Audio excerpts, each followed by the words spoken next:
እንዴት ነው? ጤና ይስጥልኝ። እንኳን ደህና መጣ። አምሮብሻል በጣም። አመሰግናለሁ። አንተም አምሮብሃል። ቴንክ ዩ። እንዴት ናችሁ? 2030 ተጀምሯል። 2030 ተጀምሯል። ዛሬ እንግዲህ በጣም ቆንጆ ፕሮግራሞችን ይዘን ፏፈሽ ብለን መተናል። አዎ እንግዲህ ነጋ ምንድን ነው ነቃ ደንገጥ ነው የሚባለው። እንደዚህ ነው የሚለው እንግዲህ ወጣት ነቃ ደንገጥ ብለን አሪፍ ጊዜ እናሳልፋለን። ከኛ ጋር የምትቆዩ ከሆነ ጥሩ ነገር ታገኛላችሁ። እንደምታውቁት 2030 እድሜያቸው ከ20 እስከ 30 ድረስ ያሉ ወጣቶችን ትኩረት አድርጎ የሚዘጋጅ የወጣቶች ፕሮግራም ነው። አዎ ስለዚህ እንግዲህ ለወጣቶች የሚሆኑ ወጣት የሚሸቱ ፕሮግራሞችን እናቀርባለን ማለት ነው። አብረናችሁ የምንቆየው እኔ ትራስ አጽባና ጌታውን አሰፋንን። የትም እንዳትሄዱ። መልካም ጊዜ።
ዛሬ እንግዲህ አይታችሁታል በደንብ ዮሐንስ መኮንን ወይም ጃኒ እንግዳችን ነው። እንኳን ደህና መጣ። እንኳን ደህና ቆየኝ። አማን ነው አለው። ሁለተኛ ጊዜ ስትመጣ አሁን እኔ ካንተ ጋር ከዛ በኋላ ኢንተርቪው ካደረግን በኋላ ምን አዲስ ነገር ያለ ብዬ ቼክ ሳደርግ ብዙ ነው እንዴ ያልዞርክበት ሀገር የለም። ጭራሽ ጓደኞችህንም ይዘህ ኬንያ ገባ በባስ። ብዙ ነገር ብዙ ታሪክ ነው። ምን ያልተፈጠረ ነገር አለ? በጣም ብዙ ነው። በ8 ነው በ9 ወራት ውስጥ 12 ሀገራትን ሄድከው? አዎ ምን መሰለህ 2025 ሲገባ ጎል መጻፍ ነበረብኝ። በዚህ ዓመት ምን ማድረግ እፈልጋለሁ ብዬ ከዛ በአንድ ወር አንድ ሀገር የሚል ፕላን አወጣው ማለት ነው። በአንድ ወር አንድ ሀገር ደስ ይላል። 12 ሀገር ሊሆን ማለት ነው በእኔ አስተሳሰብ በአመት ውስጥ። እሺ አቅሜ ከቻለው 12 ሀገር ሄዳለሁ ብዬ ነበር ያሰብኩት። እሺ ከዛ አጋጣሚ ዲሴምበር ላይ ከአመቱ በፊት ቻይና ሄጄ ነበር የመጣሁት። ቻይና ሄጄ በዛው 3 ሀገር ኳታርና ታይላንድ ናየው።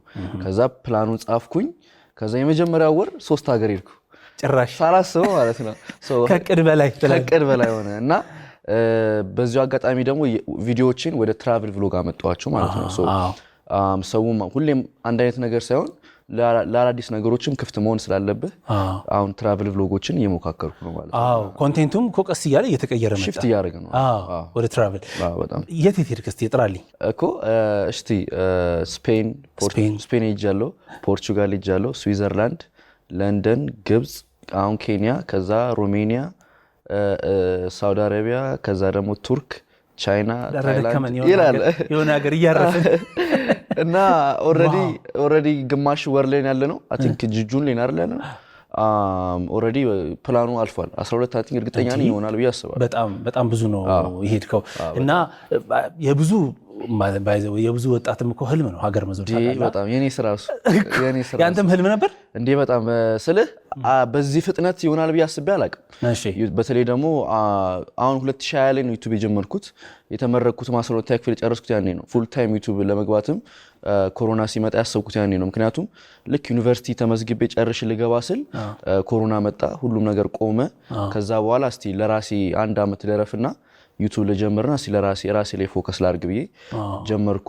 ከዛ ኡበርም አክቹሊ ሃይ ስኩል እያለሁ ኡበር ሰራ ነበር በዛ ነው ራሱ ዩቲዩብ የጀመርኩትም ያጠራቀምኩት ሴቭ ያደረኩት ብር ነበር ኡበር እየሰራው ሃይ ስኩል እያለሁ ካሜራ ኮምፒውተር ገዝቼ ነው ወደ ዩቲዩብ የመጣሁትና በዚህ ፍጥነት ብዙ ነገር ተለዋውጧል አሁን ይሁሉ ሀገር በዚህ 4 ወር 5 ወር እንደዚህ ትሄዳለህ ብትለኝ እኔ አላለም ነው እና በጣም ካሰብኩት በላይ ነውና በጣም ህይወቴ በጣም እየፈጠነብኝ ነው ያለው በጣም ሶሻል ሚዲያውን በጣም እየሄደ ስለሆነ እንደ ሶሻል ሚዲያው አንተም እየሄድክ ነው በደንብ ኦፍ ኮርስ በጣም እንግዲህ ጃኒ አሁን ብዙ ወጣቶች እንደ ምሳሌ ከሚወስዷቸው ሰዎች መካከል ነህ ምንድነው ሚስጥሩ እውነቱን ለመናገር ምን መሰለህ ላይክ እኔም ልጅ ያለው ድሮ በቃ ዩቲዩበሮች በጣም ያለው ውጭ ሀገር ዩቲዩበሮች በፕሌን ከአንድ ሀገር ሲሄዱ ብሎግ ሲያደርጉ በቃ ህልማችን ነው you know like ከሀገር ወጣ መዝናናት ትፈልጋለህ ሌላ ሀገር ማየት ትፈልጋለህ የሆነ አሪፍ መኪና አሪፍ ቤት ትመኛለህና እሱ ነው ወጣቶች እኔም ደግሞ ወጣት ነኝ አሁን ላይ አይተህ ከሆነ አሉ ዩቲዩበሮች ግን ብዙ አይደለም ያለው ጥቂት ናቸው እንደዚህ በኔ እድሜ ላይ በተለይ ደግሞ አሁን ሁሌ ቀን በቀን እየፖሰተ በጣም ሳይሰንፍ የሚሰራ ብዙ ሰው ያለ አይመስለኝም ሶ ወጣቱም በቃ አለ አይደል በዚህ ወጣትነት እድሜው መሆን ይፈልጋልና አዎ አንተ ላይክ ብዙዎች ማሳካት የሚፈልጉትን አንተም በህይወት እያሳካ ስለምታሳይ ይመስለኛል ምንድነው መሰለህ አንተም ይሄ የአራዳ ወጣት የሚለውን መስፈርት ያሳየህ ይመስለኛል ምክንያቱም አራድነት ብዙዎች ማለት አንዳንዴ የምናስብበት መጥፎ አይነት ተሳቢ አለ አራዳ መሆኑ ማለት ሌላ ነገር ውስጥ መግባት የሚመስለው ነገር ግን አራዳ መሆኑ ማለት ራስን መውደድ ለራስ ጊዜ መስጠት ሰርቶ ጠንክሮ ማሳየት ነው አይደል ከጊዜው ጋር እኩል መሄድ ብልጥ መሆን አሁን ብዙ ሰው ላይረዳው ይችላል ሶሻል ሚዲያን መጠቀም አለብህ ብልጥ የሆነ ሰው አራዳ የሆነ ሰው ቶሎ ነገር ሲመጣ ከዛው እኩል የሆነ ነገር ማለፍ የለበትምና እኔም አንድም እድለኛም ነኝ ሁለትም ደግሞ ከእድሉ ላይ ደግሞ ስራውም ጨምርበታል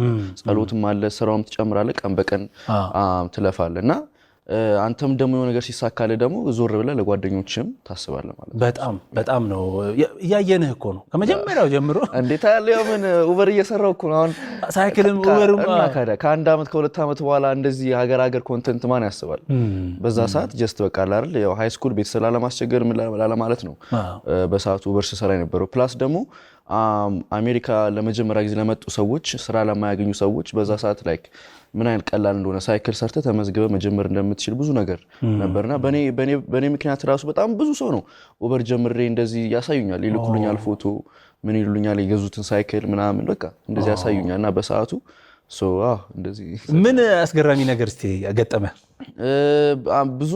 ብዙ ነገር ነው ግን ብዙ የሄድኳቸው ሀገሮች እነኚህ ዩሮፕ ምናምን ሴፍ ናቸው እውነቱን ለመናገር ይሄ በጣም የሆነ ነገር ያጋጠመኛል የምትላቸው ነገሮች አይደሉም እኔም ደግሞ ሰዓቴን ጊዜን አውቃለሁ ላይክ ለምሳሌ አንድ ሀገር ሲሄድ እስቲ በዚህ ሰዓት ወጥቼ በዚህ ሰዓት መግባት አለብኝ ብቻዬን ስለሆንኩ ዝም ብዬ እንትን ማለት አልችልም ግን ያው ሪስክ አንድ ሁለት ወስጃለሁ እንደዚህ ለምሳሌ ግብጽ ሄድኩ ጊዜ በጣም የሚያስፈራ ሰፈር ገብቼ ነበር ብቻዬን አዎ የሚያስፈራ ቆሻሻ በጣም ስለ የቆሻሻ ቦታ ነው ቆሻሻ የሚጸዳበት ቆሻሻ ተሰብስቦ ይሰበሰብና ከዛ ውስጥ ላይክ ደናቃል ይመጣውና ሙሉ ከተማው ላይክ ያስፈራል አሁን ውስጥ ለውስጥ ብትሄድ እዛ ቦታ ላይ በጣም የሚያስፈራው ላይክ አንዳንድ ሰዎች ደግሞ በቃ ስለምትለይ ያዩሃል በረምብ በቃና ሰው ምን ያስባል አትልም እንደገና ካሜራ ይዘህ የለፈለፈ ነው መዞሩ እና ብዙ ሪስኮች አሉ ከቆሻሻ ላይ ሲለቅሙ ቆሻሻ በቃ እንደዚህ ያለፍክ ሰው ሁሉ በቃ ቆሻሻ ላይ ደና ሃይላንድ ዕቃ ቆርቆሮ ዕቃዎች ጣሳዎች ካኖች ምናምን የኮካ መጠጫዎች እነሱ እየሰበሰቡ እነሱ ለብቻ ይሸጡታልና የሙሉ የግብጽ ቆሻሻ እንዳለ አንድ ሰፈር ነው የሚገባው ሙሉ ነው ማለት እና አሁን አንተ ለምን ሄደ ቆሻሻ ሳይየን የግብጽ መጀመሪያ ደናው ፓርት አሳይቼ ነበር እሺ የከተማዋ የሚያምሩ ፓርቷን የአባይ ውሃን ለምን እንደሚጠቀሙት ምናምን እዛ ላይክ በስነ ስርዓት እየዘረዘርኩ ላይክ ካፌ አላቸው የጀልባ ለክ ትልቅ ጀልባ አለ አባይ ላይ ያለው ከዛ እሱ በቃ ሆቴል ካፌ ነው ምንድነውና ጥሩን አሳይቼ ነበር እና እንደ ጥሩም እንዳለ ሆኖ ደግሞ እቺም ገዝታ አለች የሚለው በቃ ሰው አለ ብሎ አያስብምና እሱ ፓርት ሁለተኛ ደግሞ ላይክ አይ ቲንክ አላማችን ላይ በጣም ትልቁ የቆሻሻ ቦታ መሰለኝ እርግጠኛ አይደለሁም ጋርቤጅ ከተማ ነው የቆሻሻ ከተማ ነው ማፕ ላይ ራሱ የሚለው ማለት ነው እንደዛው ነው የሚለውና ወደ ብዙ ሚሊዮን ቆሻሻ እንደዚህ ይገባል በጣም እና በቀን ላይ ከኔ ራሱ እዛ ያለው 6-7 መኪና የተጫነ የሚወጣው የሚገባውና እሱን ሰው እንዲያየው ሁለተኛ ደግሞ እንደ ስራቸው ነው እዛ ያሉት ሰዎች በጣም እንደ ስራቸው የሚጠቀሙ ይሄም ስራ ነው የሚለውንም ስራቸው ነው። ኦፍ ኮርስ እንዴ ልጅ አዋቂ ቤተሰቦች አሉ። በቃ ቤተሰብ በቃ ይሰበስባል፣ ቁጭ ብሎ ይሰበስባል፣ ይሸጣል። ከዛ በቃ ደና ነው ተው ከዛ ይሸጣል ማለት ነው። እና እዛው ጋር ይቀልጣል እንትን ይላል።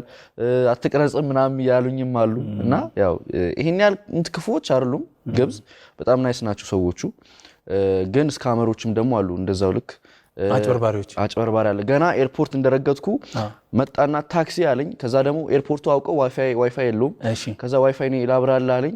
ከዛ በቃ በዛ ብሎ ስንት ብር እዛው ራሱ እንደጨረስኩ ማለት አማራጭ አለ ውርር አረጋ ማለት ሰውየው ይከተላል። የትም ሄድክ በዚህም በዛም ብዙር እያወራ እንዲትፈልጋል ኢትዮጵያ ውስጥ ሲሆን እንዲትፈልጋለ ሲል አይ በቃ አባት ምናምን ትለዋለህ። በቃ አይጭቅጭቅም። ይሄ አይፋታም ከጎን ነው ሻንጣ ሊያዝል ብሎ በቃ በግድ አትችለውም። እና ገና ኤርፖርቱ ራሱ ዋይፋይ የለውም። ዋይፋይ ስለሌለው ያውቃሉ እነሱ። ከዛ ዋይፋይ ሊስት ይላል። ቢዝነስ ማይንድ ናቸው በጣም ይሄ ግን ኦቨር ነው። ላይክ ኦቨር ላንተ ማስጨነቅ በጣም አስጨንቀው ሳትፈልግ እንድትከፍል ነው የሚያደርጉ ማለት ነውና የሆነ ነገር ካለ እንካብላው ይሏል መጀመሪያ ማለት እንዴ ያው የሆነ ስጦታ ይሰጡና ከዛ በኋላ በቃ ውሰደው ችግር የለውም ይላል። ከዛ ልክ አንተ በቃ ደን ኖርማል ነው ብለህ ስታልፍ ከዛ ይመጣና ብር ምናምን ይነጋግራል። አልቀበልም ነው አልወስድም፣ የሰጠን ቃል ወስድም ይላል። ብር የሚቀበለውና እንደዚህ በጣም ብዙ አለ። እና ለማያውቅ ሰው በተለይ ደግሞ በጣም ነው የሚያጭበረብሩክ በጣም because አንድ የ10 ብር ዕቃ ወይ 1000 ብር ሊሉ ይችላሉ ወይ 500 ብር ሊሉ ይችላሉ። አንተ አትጠቅም እዛ ጋር እና ማንንም ይነግርህም የለም። ሶ ያው እንደዚህ አይነት ነገሮች ሌሎቹ ጋር ከግብጽ ውጪ ያሉት ከግብጽ ውጪ ያው አንዳንድ ሀገሮች ለምሳሌ ሆንግ ኮንግ የሄድኩ ጊዜ ምንም አይነት የአበሻ ምግብ አላገኘውም። ለ7 ቀን ነበር የሄድኩት። የአሜሪካ ላይክ እነኚህ በርገር ቤቶች KFC ምናምን ነበር ሰበላይ ነበርና ያው ትቸገራለህ እንደዚህ አይነት ቦታዎች። ምክንያቱም ያው እዛ ሀገር የዶሮ እግር ምናምን ብዙ ነገር የሚሸጡ አንዴ በጣም ብዙ ነገር ነው። አሳማው ምን ብዙ ስላለ ያ ትቸገራለህ። ስንት ብር ገዛ አሁን የኢትዮጵያ የሀበሻ ምግብ እዛ ስዊዘርላንድ ለምሳሌ ሽሮ $25 መሰለኝ። $25 ሽሮ የኢትዮጵያ ሽሮ $25 ማለት አሁን ባለው ከረንት 2000 ምናም 3000 አይገባም። $25 ሽሮ 3000 ብር ማለት የወር ቀለብ ከስፈጭ እንዴ እኛ ደነገጥን። ገና ከኤርፖርት ሆቴል ለመሄድ ራሱ $84 ማለት ነው። ሀገሩ ውድ ነው ማለት ነው በጣም። ዙሪክ ከተማዋ ያቺ ከተማ ነች ከዓለማችን ራሱ ቶፕ 5 ውስጥ አይገባም ብለን ከተማ ውድነት ይገባልና በጣም ያኔ ልክ ቲክቶክ ሰርተን ፖስት እንዴት በኡበር ትጠቀማላችሁ የስዊዘርላንድ ነዋሪዎች ያውቁታል። አሚን እንዴት ታክሲ ትጠቀማላችሁ ኤርፖርት ታክሲ ለምሳሌ ቢጫ ታክሲ ያለ ኤርፖርት ኢትዮጵያ እነሱ እንደምትጠቀመው ራይድ ስጠራና እነሱ ሲጠቀሙ ዋጋው ይለያያል። ሶ እንደዛ ነው እኛ እንትን ያለው ብዙ ነገር ውድ ነው። ምግብ ውድ ነው፣ ትራንስፖርት ውድ ነው፣ በጣም ውድ ነውና አንዳንድ ጊዜ ያው በዚህ አጋጣሚ ትራቭል ማድረግ ስትፈልጉ 3 ቀን 4 ቀን ወስዳችሁ ጻፉት። በጀት ማውጣት ብዙ ነገር ከበጀት በላይ ከሆነ ያው ልትጎዳ ትችላለህ። ሶ የምትሄድበትን አካባቢ ሀገሩን ማየት በደንብ ግድ ያስፈልጋል። በተለይ ደግሞ እኔ ደግሞ እዚህ እየተነሳው አንድ ሀገር የሚሄድ ከሆነ ለቀጣዩ ለምሳሌ በወር አንድ ሀገር ብዬ ከተነሳው የመጀመሪያው ወር ላይ ብሬን ከጨረስኩ ለቀጣዩ ወር ያው ከባድ ነው። በቤት ተኝተህ ማሰብ ነው ማለት በቪዲዮ እና መቋጠር አለብህ ያስፈልግ። ብዙ ጊዜ ብር የለኝም እላለሁ because ለቀጣዩ እያሰብኩ ነው እንጂ እዛው ጋር ማውጣት አቅቶኝ ሳይሆን። ግን አሁን እንግዲህ ይሄን ሁሉ ሀገር ከሄድክ ሀብታም ሆንክ እኮ ማለት ነው። እውነቱን ለመናገር እድለኝነት ነው። ላይክ ስል እንደዚህ አይነት ስራ የትም አይገኝም። አሁን ለምሳሌ አንድ ሀገር ተዝናንተ ከዛ ትመለሳለህ። ከዛ ደግሞ የሰራው ይመጣና ከዛ ደግሞ ሌላ ሀገር ትመርጣለህ ትሄዳለህ። ከየት ይገኛል እንደዚህ አይነት ስራ? አሁን ጥያቄው ጃኒ ሚሊዮነር ሆናል አልሆነም ነው። ሚሊዮነር ሳይሆን ያው የፈለኩት ሀገር ሄዳለሁ፣ ግን ፕሮፊት ላይ ገና ነኝ። ገና ቁጥሩ ያው ይወጣል ተመልሶ ነው። ይወጣል። ግን ምን መሰለህ አሁን ብዙ ሀገር በሄድኩ ቁጥር ሰብስክራይበሩ እየጨመረ የሰው ብዛቱ እየጨመረ ስለሆነ ከአምናው ዘንድሮ አንድ ቪዲዮ በሰራ ብዙ ሊያመጣልኝ ይችላል። ቀጣይ ዓመትም እንደዛው። ቀስ በቀስ ነው። ዩቲዩብ በጣም ያለፋል፣ ይመጣል፣ ይሄዳል፣ ኢንቨስት ነው በቃ የምታደርገው ሌላ ምንም አይደለምና። አሁን የሙሉ ሰዓት ስራ ነው ዩቲዩብ። ፉል ታይም ዩቲዩበር ነው በቃ። ተው እንጂ እኮ ታዲያ ሚሊዮነር ነህ። ታዲያ ምን $1 በየቀኑ እየሰበሰብክ ያው ይጠፋል እኮ ስለ ምን መሰለህ ለማምጣት ማውጣት አለብህ። እንደዛ ስለሆነ ጨዋታው በቃ እዚህስ ምንም ማለት ያ እንዲህ አሁን ሀገር መዞር በተለይ ደግሞ በዓለም ሀገራት መሄድ አይምሮ ይከፍታል ይባላል። ነገሮችን የምታይበት መንገድ ኦብዘርቭ የምታደርግበት መንገድ ይከፍታል ይባላል። እስቲ ምን አገኘህ አንተ አሁን? እውነቱ ለመናገር ያው ብዙ ሀገር ስትሄድ የብዙ ባህል ታያለ፣ ብዙ ነገር ታያለ። አእምሮህ ላይክ እንዲታደስ አእምሮ ጥሩ ነገር እንዲያስብና በዚህ አጋጣሚ ለዛም ነው ጓደኞቼ ጋር ይዣቸው ወደ ኬንያ ይሄድ ነው። ምክንያቱም ሁሉ ጊዜ ላይክ ሰው ከሀገር ካልወጣ አይለወጥልኝ የሚልም ሊኖር ይችላል እና ብዙ ጊዜ የአእምሮም ችግር ነው እና እሱንም እንዲያዩት ጓደኞቼን በዚህ አጋጣሚ ያለፈው ሳምንት ኬንያ ሄደን መተን ነበርና ኬንያ 24 ሰዓት ነው በመኪና ሄድ ነው ያልከኝ? በባስ 12 ሰዓት እስከ ሞያሌ ከአዲስ አበባ ከሞያሌ ናይሮቢ 12 ሰዓት በባስ ማለት ነው እና በጣም ስትራግል ነበረው። ከባድ በጣም ነው እኮ የሚከብደው። በጣም ደሞስት እስከ ዛሬ የሄድኩት በባስ እንደዛ መሰለኝ። ከዛ በላይ ሄጄ አላውቅም። ረጅሙ የሚባለው እሱ ነው። በጣም ያው ለዛውም ደግሞ ወጫቸውን አንተ ነህ የቻልከው ሙሉን። እና አሁን አይደለም ነው የምትለኝ አሁን? እውነቱን ለመናገር ፕሌን ስለማልችል እኮ ነው እንጂ እኔ ብቻዬን ሚሊዮነር በሆንማ በፕሌን ነበር ነው የምንሄደው። በባስ ከኢትዮጵያ ተነስታችሁ ውጭ ሀገር ኬንያ በቃ ቪዛ ተመቶ ምናምን በቃ ቪዲዮ እያየሁ ነበረና ብዙዎቹ ማለት ጓደኞች እያመሰገኑ ነበረ። በመጀመሪያ ጊዜ ከሀገር እየወጣው ነው ማለት ህልማቸው ነው እንደነገርኩ የነሱም ህልም ስለነበረ ላይክ አይዲያው ስነግራቸው በጣም ደስተኛ ሆኑ እና በቃ ላይክ መቶ ራሱ አልቻልኩም። በጣም ነው ደስ የሚለው እንደዚህ የሚያስብ እንዲህ አይነት ጓደኝነት ማለት በቪዲዮዎች ምናምን አያለውኝ። አሁን እናንተ ጓደኝነት ይሄ ግልጽ ነው። ስለናንተ ጓደኝነት ንገረኝ እስቲ። ያው ብዙዎቻችን የአዳማ ናዝሬት ልጆች ነን ሁላችንም እዛው ናዝሬት የተዋወቅ ነው። ልጅ ያለው አንድ ትምህርት ቤት የተማርንም አለን። አንድ ዳንስ ትምህርት ቤት ሰፈር ውስጥ የሚያደኩት ልጅ አለና ሁላችንም ከዛው ነን እና ምንድነው the whole point እኔ አሁን እንደነገርኩ ነው ኡበር ሰርቼ ካሜራ ገዝቼ ሁሉም ነገር ሲስተካከልልኝ አለ አይደለ በዛ ሰዓት የሆነ ሰው ትንሽ ደገፍ ባረገኝ ብለ የምታስበው ነገር አለና አሁን ቦታው ላይ ደግሞ የሆነ ነገር እኔ ትንሽ ሲኖረኝ እስቲ ደገፍ ላድርጉ ምናልባት እኔ ልሆን እችላለሁ ብዙ መንገድ መከፍትላቸው እሱን እድል ለመጠቀምና ያው እኔ ያለኝ አስተሳሰብ ነው። ብዙ ጊዜ ለሰው ስታረግ ዞር መምጣቱ አይቀርም ምንም የምታጣው ነገርም አይደለም። አሁን እነሱ ሳይረዱት ቀርተው you know like ምንም አላረገልኝም ኦር እንደዚህ እንኳን ቢያስቡ እኔ ግን በውስጤ አለ አይደል ጥሩ ነገር ስላረኩ ዞሮ ዞሮ ማግኘት አይቀርም። በስ ኳራው ነው እንደምታሰለፈልፉኝ። አቤት ያዩት መከራ እንዲከፈት አቤት ያዩት መከራ። ከኬንያ የመጡት ከኬንያ ነው ይጣላል። እናንተ ምንድነው እኔ ያንተ ስራ ነው አይደል? አረፊቴን እባክህ ተውተው።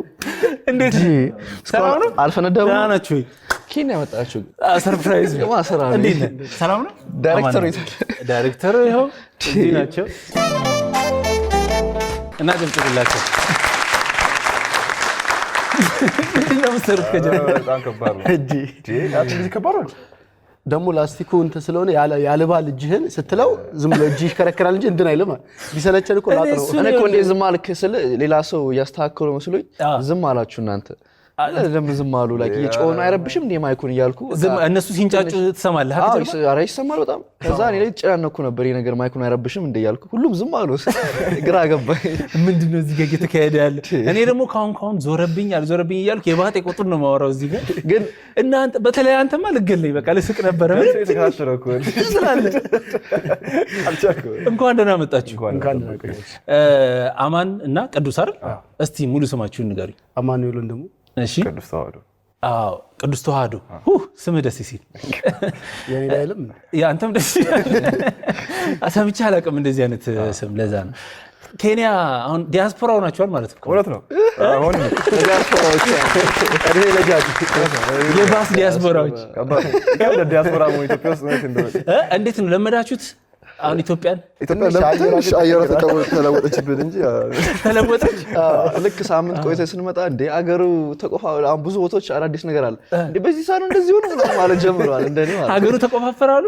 እንደከርማን ተዘግቶ ነበርና ገርሞን ነበር። እሺ አዳዲስ ቦታዎች አሁን ቦሌውን ተቆፍሯል ኤድናሞል ጋር አዲስ እሱ አልነበረም። እኛ ስንሄድ ስንመጣ ሲያዩት በቃ ሁለታችሁም ለመጀመሪያ ጊዜ ነው አይደል ከሀገር የወጣችሁት?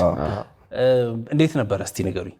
እንደመጀመሪያ በጣም አሪፍ ነው እና ደግሞ ጓግተን እንደሄድ ነው ደግሞ እንደጠበቅ ነው ደግሞ አልነበረም። ኢትዮጵያ ስናስባት ኢትዮጵያ በጣም የተለየች ነበረች ከዛ አንፃር። ዋው እንደጠበቅ ነው አልነበረም። ግን እኛ ከሀገር መውጣታችን በቃ ለኛ ትልቁ ነገር እሱ ነበር። ስትወጡ ኢትዮጵያ ለካ ትሻላለች አላችሁ? አዎ ስናየው ምክንያቱም ብዙ እዚህ በጣም የተለያዩ አዳዲስ ነገሮች አሉ። በጣም እንደተለወጠች ለውጥ እንዳላትም በደንብ ያስታውቅ ነበር። ከዛ አንፃር ይገርማል በጣም በቃ የሆነ ቴክኖሎጂው ምናምን ነገር እንጂ ይዛ ያለው በሀገር እንትን ደረጃ በጽዳት በማማር ምናምን ኢትዮጵያ በጣም ይሄን እኮ ነው ቅድም ያልኩ ሰው ወጣ ሲል የራሱን መውደድ ይጀምራል። ከታሪክህ አንፃር ብዙ ጥሩ ነገር ማየት ትጀምራለህ። እስኪመለሱ እኔ ማቆ እንዴት እንደቸኮሉ ኧረ ዝም በል እንዴ! አንድ ሳምንት መቆየት ከብዳቸው። እንዴ ኧረ ጠይቃቸው ያውቃሉ። ምንድን ነው የተፈጠረው ንገረኝ እስኪ። ብዙ ነገር የተፈጠረው እንደታሰራችሁ ሰማሁ። ታስራችሁ ሳናቅ ያወረደን በባስ ነበር ይሄን ነውና የወረንበት ቦታ ሞስትሊ ኬንያዎች ራሱ እዛ ቦታ ያይዱ ማለት ነው።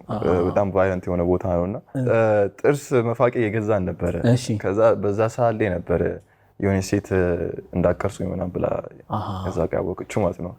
እና ጥርስ መፋቂያው ደግሞ የተቆረጠ አይደለ እንትን የሚለው እና ረዥሙ ነበርና ጎራዴ የምትወጣ ነው መስሎ እንዲያወጣው አናታችን ምንድነው? ቆይ ጥፋቱ መቅረጽ አልነበረባችሁም ነው? መቅረጽ አይደለም ገባች ልጅቷ ማለት ነው። ከዛ እሷ ላይክ ምንድነው ብላ ካሜራው ለየት ያለ ነገር ስለሆነ ምንድነው ብላ ስገባ አየች ራሷ ማለት ነው ካሜራው ውስጥ። ከዛ እንዳቀርጹኝ ምናምን ለምን ትቀርጹኛላችሁ? ከዛ ጃኒ ደግሞ እሺ ምናምን ብሎ ዞረ። ሲዞር እንደዚህ ነበር ያዘውና እሷን ቀጥታ የሚቀርጻት መሰራት ማለት ነው። ከዛ ያው ጎራዴውን አጣችና የጥርስ መፋቂያ ሻጭ ነች አይደለች? እዛ ጋር አንድ አስተው አንድ ካገኘችው አነሰችው አጣው እንዴ መታች ሰነዝር እሱ ላይ ስገባ ገባ እንደዚህ። ከዛ አንዱ መጥቶ ጋም አድርጎ ሲጎትተኝ እንዴ ገፍትረውኝ እንዴ ከዛ አንድ 5 4 እያለ 10 15 ሰው ይሆናል ወረው እንዴ ወረውን ስልክ ቤት ገባን ማለት ነው። እሺ ከዛ ተቀወጠ በቃ። ከዛ ነው በዛ ግርግር ፖሊሶቹ ምንድነው ብለው ኖርማል ልብስ የለበሱ ናቸው እንዴ። ከዛ ለምን ቀረጻችሁ ብሎ ነው እነሱ የሚያሰሯችሁ? እነሱ ደግሞ ግርግር ፈጠራችሁ ነው። ምንድነው ግርግሩ እናንተ ናችሁ ብሎ በቃ ፖሊሶቹም ላይክ ፖሊስ ጣቢያን ቢወስዱ ምንም ያጠፋነው ጥፋት የለም። ገና የመጀመሪያችን ነው። ፓስፖርት፣ ስልክ፣ ሁሉ ነገር ወስደው ቼክ አደረጉ። መቼ እንደገባን ምን እንዳለን እንዴት የመጀመሪያ ቀን ሰፈር መጣችሁ ብሎ ምን እናርግኛ ባሱን የጣለን ምናምን ያላቸው ነበርና ኢትዮጵያ ትሻላለች ብላችሁኛል አውቃለሁ። ግን ሌላ ምን ኦብዘርቭ አደረጋችሁ? ኬንያ በጣም ልዩነት አላት ብዬ አላስብም። ያው ከእንትኑ አንፃር ማለት ነው ትንሽ አድቫንስድ ናቸው ከኛ ባንኮቹ ምናምኖቹ ኤቲኮቹ ምናምን ሁሉ ነገር አላት። ግን አወራሩ ራሱ ነው የሚለው አንተ እንደ ዲያስፖራ ነው ገብቶብኛል። እቺን ቀን ነው የጠበኩት። I'm sorry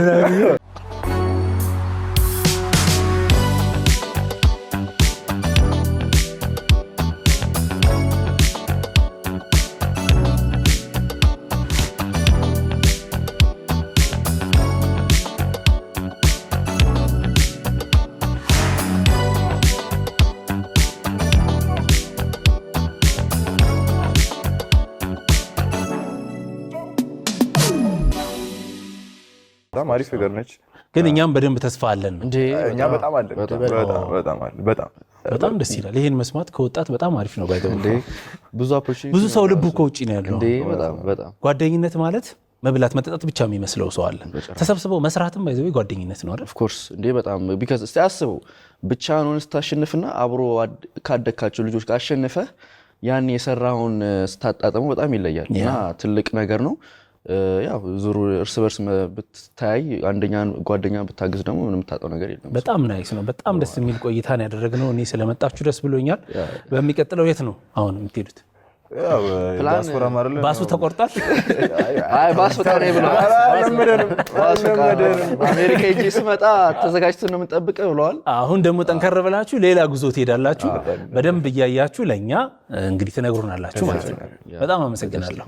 እኛም እናመሰግናለን። 2030ን እያያችሁ ነው የምትገኙት። ዛሬ ጃኒና ጓደኞቹ እዚህ መጥተው ጥሩ ጊዜ ያሳለፍን። እናንተም እንደወጣት ከነሱ አሪፍ ነገር እንዳገኛችሁ ተስፋ እናደርጋለን። ፕሮግራማችን አሁንም ይቀጥላል። ይሄ ነገር በዚሁ ጃኒ ቢዳርበት ጥሩ ነበር። ለጨለጨው ግን አሪፍ ጊዜ ነው ያሳለፍነው። አብራችሁኑ ነው